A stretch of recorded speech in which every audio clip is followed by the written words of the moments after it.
Klaruhin natin yan next year. Klaruhin natin next year. So what kung 2016, kung gumawa sila ng kalukuhan panahon na yun, dapat ibestigahan. So, hindi dapat i-limit, sir, dun sa 20, Wala, 20, 25, during the time of... Walang pera ng bayan yan eh. Pera ng bayan yan eh. Hindi porque during the time of PRRD, i-exempt natin sa investigation. Hindi po pwede. Kung gumawa sila ng kalukuhan, kahit ang panahon pa ni Pinoy kasi noon pa yan, panahon pa ni Pinoy sila nagkatwa ng mga kontrata sa gobyerno, di ba? Kung meron sila mga ginawang kalukuhan doon, dapat ibisigahan lahat yan. Sir, sinabi nasa 8 pulo yung sasakyan. Parang hindi nagtutugma yata yung sinabi sa 28 na yung luxury cars. Sabi kasi nasa 40,000 yung luxury cars. Out of 80. Nag-private doon natin. Hindi ko na ako na pero dapat ma-account nila yan. Ma-account nila. Sabi na nasa ibang bansa na daw yung mga involved sa flood control. Anong info nyo, sir? Yung mga May bansa nakalabas na na bansa. Nakatakas na daw, sir. Kasi kung gano'n, dapat coordinate tayo sa kakaroon ng lookout bulletin sa mga tao na yan para hindi sila makalabas. So, ano yung sign of guilt? Ha? Sign of guilt kung lumabas sila ng bansa?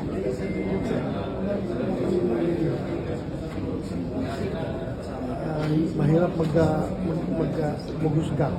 Mahirap maghusga. Meron lang dyan nararatel ba? Hindi alam kung anong gagawin. Walang magandang advice. Naiipit or ayaw tumuga. Kaysa ituga ko itong mga tao na ito, nalayas na lang ako. Sisibot na ako kaysa ma-implicate ko itong mga tao na ito. Delikado pang buhay ko. Pagka may mga ganon. Hindi, just pa lang yun. Mga theory lang natin yan. Sir, si Mayor Vico Soto, sino rin ba siyang invite? Kasi parang marami kaya siya nalalaman dito sa mga Depende sa chairman. Depende sa chairman.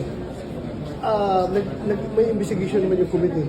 Malalaman rin yan. O kung gusto niya mag-provide ng info, pwede naman niya ipadala sa committee.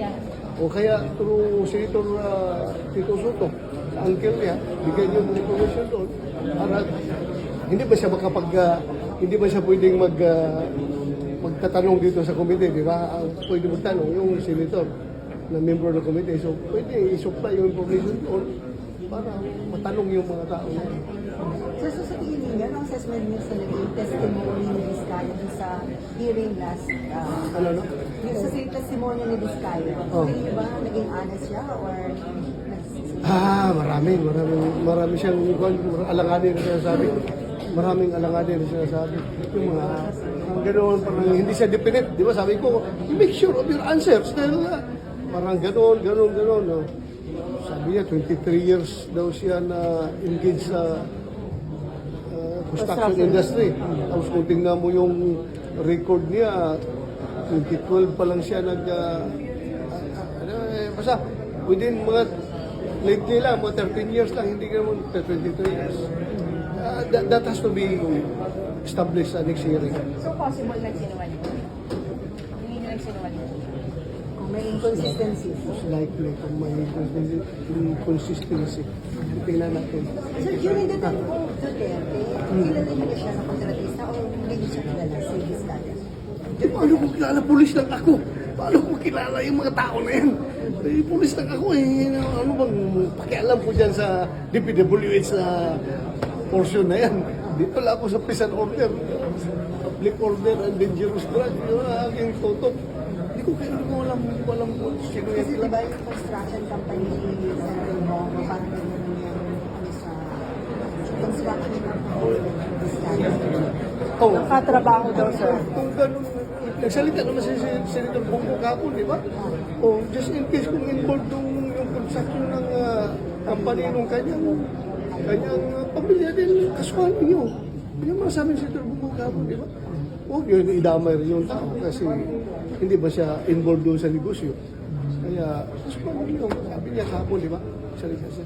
Okay. Kahapon ba yun? The other day. The other day. Thank you.